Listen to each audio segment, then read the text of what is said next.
बिस्मिल्लाहिर्रहमानिर्रहीम। अस्सलाम वालेकुम। आजकल ये पाकिस्तान और इंडिया का एक इशू छोटा सा चल रहा है।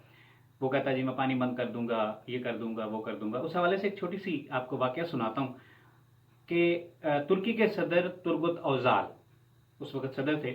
उन्होंने इराक का पानी जो है वो बंद कर दिया।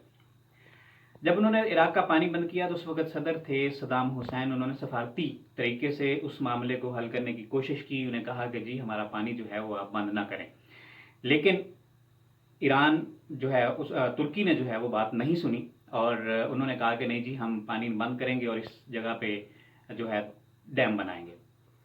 फिर क्या हुआ, फिर सदाम हुसैन जो है वो अपनी कुर्सी लेकर दरियाए फुरात के किनारे जाके बैठ गए और उन्होंने कहा कि मेरा सिगार ख़त्म होने से पहले अगर तुर्किया ने पानी नहीं छोड़ा तो हमारे मिसाइल जो हैं वो इस्तांबुल को तहस नहस कर देंगे।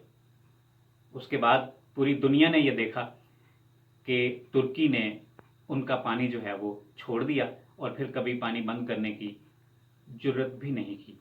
तो कहने का मकसद ये है कि जिनके पास ताकत होती है ना, वो नारे नहीं लगाते, वो बयान नहीं देते, वो काम करते हैं जिस तरीके से सद्दाम हुसैन ने किया था।